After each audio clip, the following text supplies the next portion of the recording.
السلام عليكم ورحمة الله وبركاته أصحابتي دقالي ميل كستو دنيا كجوجتا maan السلام fadlan hadii ay tahay markii ku gooreysan soo boqotay channelka subscribe inoo saar soo kala gambaleelka furo si video walba aan soo galnaa idin ku soo dhacay isla waqtiga aan soo galnay soo kala video-ga like gare oo share gare oo la wadaaga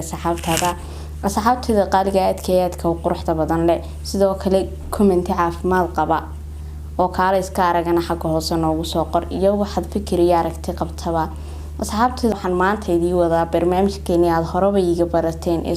toddobaadkii social media kaasi oo aan kaga hadalno amba ku qaada dhigno ama fikirkayga iyo aragtideeda aan kaga dhiibano hadba waxa social media toddobaadka amba maalmaha dhex socda haddaba maxaa maanta social media ku soo biiray ama maxaa ismaanta dhex socday saxaabtida qaaliga waxaan doonayaa laba qodob inaan kaga hadlo labada qodob oo ah rasmi rays oo tuhunkii la tuhunsanaa inay farxaan yareeyadu kala tageen ka dhigtay mid xaqiiqa oo sheegtay runtii sheegtay inay farxaan yare kala tageen isla noona ay kala madax banaan yihiin sidoo kale waxaan ka hadli doonaa inankii Bilaal Bulshaawi ee magaalada Muqdisho u dhashay oo isaguna faamiligiisii soo hadleen aan ku horeeyay Bilaal Bulshaawi run ahaantii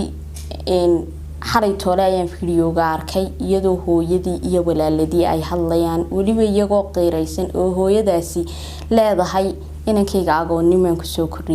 kusoo koriyay madaxweynaha jamhuuriyadda Soomaaliland ay ka codsanayso in uu si naxariis leh oo waalidnimo leh isagoo halkii aabihii Allah u naxariistay uu dhintay u taagan uu soo daayo aniguna aan ku hadlayaa afka dhalinyarada jamhuuriyadda Soomaaliland aan ku hadlayaa afka dhalinyarada magaalada Hargeysa waxaan madaxweynaha jamhuuriyadda Soomaaliland ka codsanayaa inuu inankaas ka soo daayo si sharaf iyo ciisi ku dheehantay run ahaantii ibn aadanku uu qaldama ma qaldamana waa Ilaahay inankaasi hadii uu qaldamay oo wax dastuurka iyo qarannimada Soomaaliland ka soo horjeeda uu sameeyay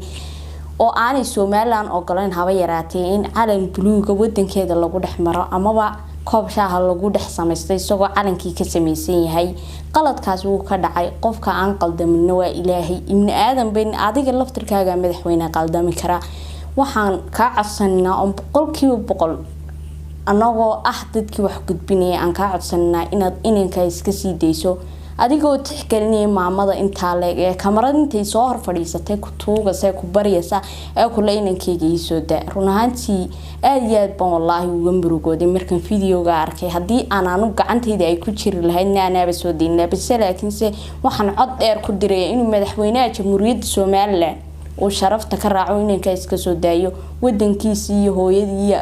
dadkoodiina uu celiyo ayaan ka codsanayaa boqolkiiba waxaana rajeynayaa saxaabtida qaaliga si ay u gaadho qofka video-gan uu ku socdo oo ah madaxweynaha jamhuuriyadda Soomaaliland inaad sii share gareysaan oo meel walba ku share gareysaan si uu codkaygaasi u gaadho hadii aan kaga imaado walaalkeen Bilaal Bulshaawi oo Ilaahay uga baryay inuu si dhib yar oo dhaqsale waalidiintii ugu soo celiyay dalkiisiiba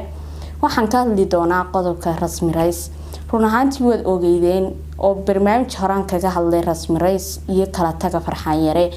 run ahaantii maanta iyada soo hadashay afkeedana ka qiratay inay farxaan yare kala tageen si wanaagsan oo gobonimo leh oo naag adeegana way u hadashay oo hadalay qanciyay oo aan inaba caadi ahayn bay ku hadashay iyadoo tiri inaan ka farxaan yare haddaan isqabnay oo kala tagnay lagama yaabo inaan caayo wax kasto la igu sameeyay waxaan ku ilaabayaa wanaagii uu hore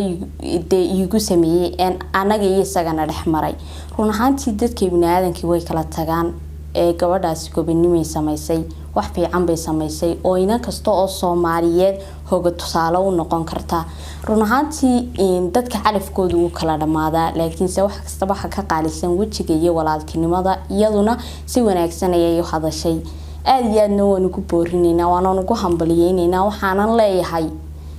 Ilaahay bedel khayr qaba ha ku siiyo asxaabtida qaaliga ma jecli inaan idinku sii dheereeyo barnaamijka waayo wixii badan waa lagu caajisaa waxaan idinkaga tagayaa si ay nabadgeliyo intaan barnaamijkan mid la mid ah ku kulmi doono waxaan idin leeyahay soo dhawaado channelka subscribe inoo saara video-gana like gareeyo share gareeyo lana wadaaga asxaabtiina qaaliga aad baan idin salaamay meel kasta oo caalamka ka joogtaanba